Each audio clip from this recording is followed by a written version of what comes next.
देखिए, मनीष सिसोदिया ने सही कहा है। काला रंग दिल्ली की जनता ने 10 साल देखा है, जिसको अरविंद केजरीवाल, मनीष सिसोदिया, सत्येंद्र जैन और उनकी मंडली के सभी लोगों ने फैलाया और दिल्ली को इतना काला कर दिया कि दिल्ली की जनता को परेशान होकर के उनको बाहर भेजना पड़ा। ये बात बिल्कुल तय है कि जिन्होंने भी घोटाले किए हैं और जिन्होंने दिल्ली को लूटा है उनको लौटाना तो पड़ेगा।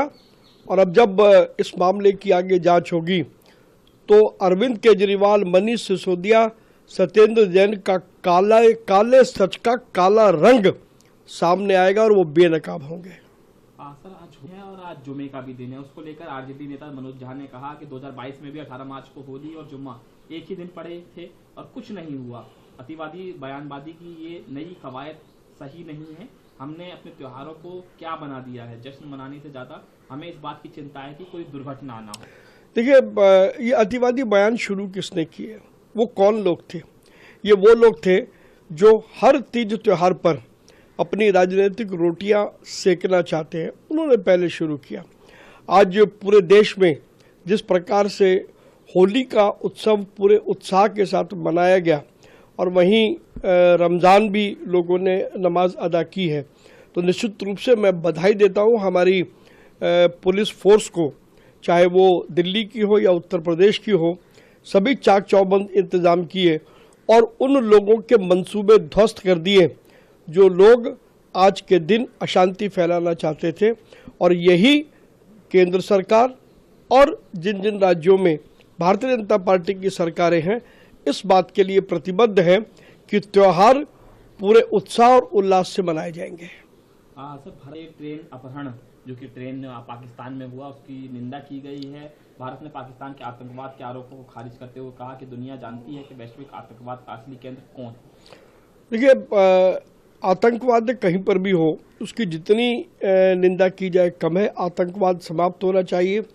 भारत शुरू से ही वसुधैव कुटुंबकम के पक्षधर में रहा है और जब से प्रधानमंत्री नरेंद्र मोदी ने देश का कार्यभार संभाला है, उन्होंने वसुधैव कुटुंबकम की नीति पर ही अमल किया है।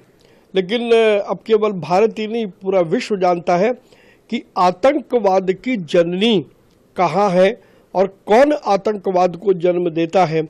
और कभी कभी एक कहावत कही गई है, इस घर को आग लग गई घर के चिराग से। तो आज जिस कहानी को पाकिस्तान ने शुरू किया था, आज वो कहानी पाकिस्तान में ही दोहराई जा रही है। मुझे लगता है पाकिस्तान के हुक्मरानों को इस बात को समझना चाहिए कि वो शांति से अपना देश चलाएं और भारत को भी शांति से रहने दें। यदि भारत में कोई भी आतंकवाद फैलाएंगे तो मुंहतोड़ जवाब मोदी जी के नेतृत्व में हमारी सरकार और हमारी जितनी भी फोर्सेज हैं, सेना है, उनको देगी। सर, 3 भाषा का लगातार सवाल खड़ा हो रहा है, खासतौर पर साउथ के राज्यों में। राज्य के वित्त मंत्री तमिलनाडु से हैं जो थंगम थेनारासु, उन्होंने कहा कि इस साल केंद्र सरकार ने भाषा प्रणाली को प्रोत्साहित करने वाली एनईपी को स्वीकार नहीं करने के लिए राज्य को 2152 करोड़ रुपए जारी न करने पर हमें धोखा दिया है। देखिए, तमिलनाडु के लोग बिना किसी बात के तूल उठा रहे हैं। एनईपी के बारे में संसद में पहले धर्मेंद्र प्रधान जी ने और बाद में निर्मला सीतारमण जी ने स्थिति को बहुत स्पष्ट कर दिया। लेकिन क्या तमिलनाडु की सरकार इस बात का जवाब दे कि उसने अपने बजट में रुपए का जो हमारा सिंबल है उसको क्यों हटाया? ये सीधे तौर पर स्वीकृत राष्ट्रीय सिंबलों का अपमान है। और अगर वो सिंबल हटा रहे हैं तो फिर मेरा एक सवाल उनसे ये भी है कि हम भारत की करेंसी पर भी वही सिंबल होता है, तो क्या वो करेंसी रखना बंद कर देंगे? जवाब देना चाहिए।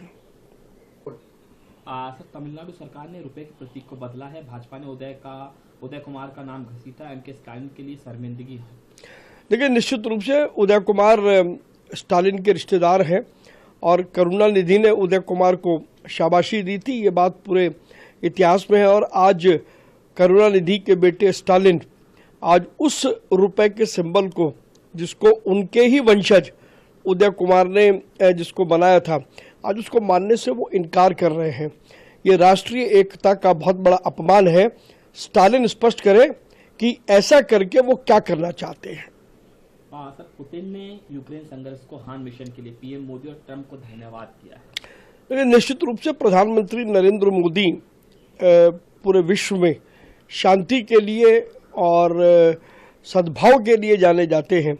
जब जब भी विश्व में कोई संकट आया तब तब विश्व ने प्रधानमंत्री नरेंद्र मोदी की सेवाएं ली और यूक्रेन और रशिया के बीच का युद्ध अब क्योंकि बहुत लंबा चल चुका है तो निश्चित रूप से अब इस युद्ध को समाप्त होना चाहिए और उसमें राष्ट्रपति पुतिन ने जिस प्रकार से प्रधानमंत्री नरेंद्र मोदी की प्रशंसा की है यह हर भारतीय के लिए गर्व की बात है।